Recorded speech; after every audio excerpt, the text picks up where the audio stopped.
Excuse me. Sir, my dad is unwell. I need to meet him. I have only 6,000 with me. She's asked me to get Please move aside. You're waiting, don't you? Sir, ticket class ಬರ್ತೀನಿ. ಇನ್ನ 5 minutes ಇದೆ. How much time do you have? 5 minutes. So move now. Next flight. ಎಷ್ಟೊತ್ತಿಗೆ? In 2 days. Please move aside, sir.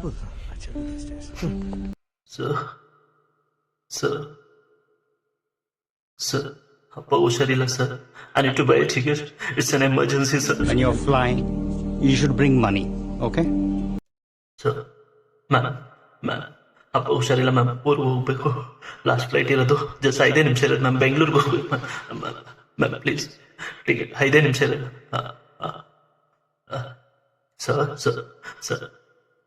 Sir ಸುಮ್ಮನೆ ಎಲ್ಲ ಕೊಡೋದು ಬೇಡ sir. ನಾನು gold ring ಕೊಡ್ತೀನಿ ಸರ್ ನೋಡಿ ಸರ್, ಇದೆ ಆರ್ಮಿನಲ್ಲಿ ನಾನು ವರ್ಕ್ ಮಾಡ್ತಾ ಇದ್ದೀನಿ ಸರ್. ಇದೆ ಬೆಂಗಳೂರು ರೂರಲ್ ಹೊಸಕೋಟೆ ತಾಲೂಕು ಹತ್ರ ವೈಟ್ ಫೀಲ್ಡ್ ಹತ್ರ ಇರೋದು ಮ್ಯಾಮ್. ನಿಮ್ಮ ಫೋನ್ ನಂಬರ್ ಏನಾದರೂ ಕೊಟ್ಟರೆ I will come and I can give the money back sir. Please ಯಾರಾದರೂ ಹೆಲ್ಪ್ ಮಾಡಿ ಸರ್. ನಾವು ನೋಡು ಫುಲ್ ಸೀರಿಯಸ್ ಆಗಿದ್ದಾರೆ ಸರ್.